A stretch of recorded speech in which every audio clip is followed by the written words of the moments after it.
What's up everyone, I'm Sleeping Prince, and yes, I made the most insane looking Enderman farm ever. So I posted this on Reddit, and as of recording time, it got close to 13k upvotes, which is huge, especially for someone who's just starting out on creating content online. Now speaking of huge, my last video got me 90 subscribers, which is insane, because as I said, I'm only just starting out on YouTube, and that was my very first video. So a massive thank you to all of you who subscribed, especially to Shadoon666, who featured my video in his channel, helping me get this many views on my very first video. So a big shout out to Shadoon for that, and I hope I can inspire many more people with my Minecraft builds. Now, in this video, I'm not going to be doing a full block by block tutorial on how to make this exact design, as that would take me very long.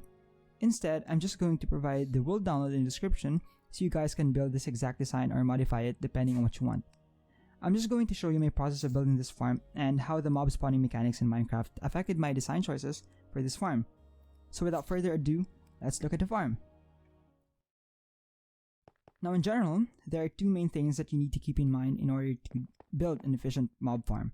And that would be, first, placing your spawning platform at the bottom of the world, and then second, encouraging pack spawning. Now if you want to learn more about mob spawning mechanics in Minecraft, I'm going to link a video in the description because I'm not going to explain that here in detail in my video. So as you can see, the spawning platform is placed at Y level 0, which is the lowest possible Y level to place blocks on. We can also see that the quartz spawning platform is surrounded by daylight detectors, which are non-spawnable, which serve two purposes in this build. One is of course for aesthetics, because it mimics the solar panels that you see in many space satellites or space probes, but also because it encourages pack spawning. Again, if you want to learn more about pack spawning or mob spawning in general, I'll be linking another video that explains all of this. Now, you also see strings placed around our spawning platform. This is also for pack spawning because I don't want to put daylight detectors everywhere, as it will ruin the look of the farm. So string is an obvious choice because it is non-spawnable and it is also not visible when you are sufficiently far away.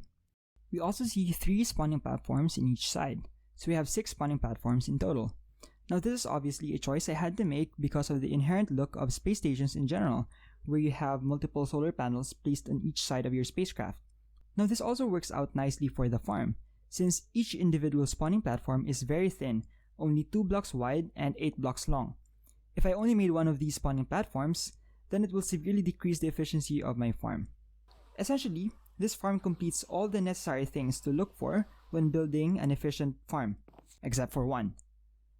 You see, the efficiency of the farm will also depend on how fast you're able to kill mobs.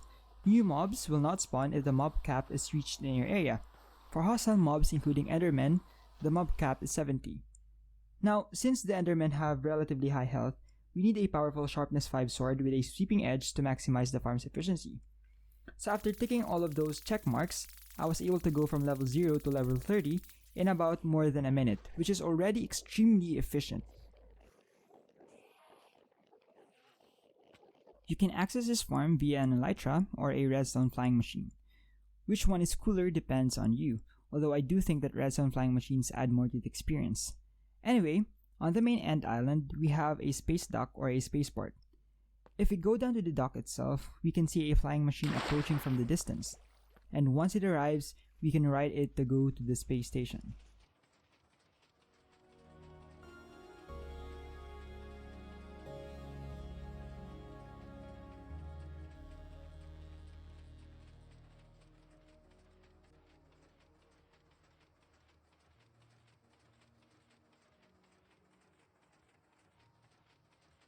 Now, as we approach the space station, we will be greeted with Endermen being aggro at the Endermite at the center. And the way we enter this farm is through the trapdoor here.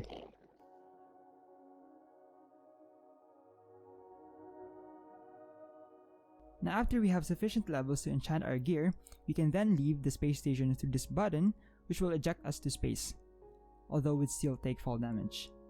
Alternatively, you can also build your enchanting setup near the farm itself so that it is faster for you to enchant your gear.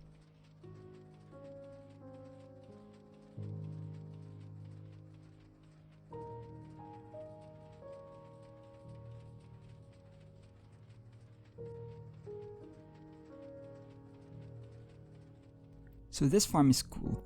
My helicopter farm is cool. And there are many more cool farms coming because I'm starting a new survival series. That's right, I'm starting a survival series where I will build all of these designs in survival. So if you want to see more of these, stay tuned because I'm finally making a survival series in 1.18. With that being said, I think that is all from me guys, and I hope you found this video helpful, and peace!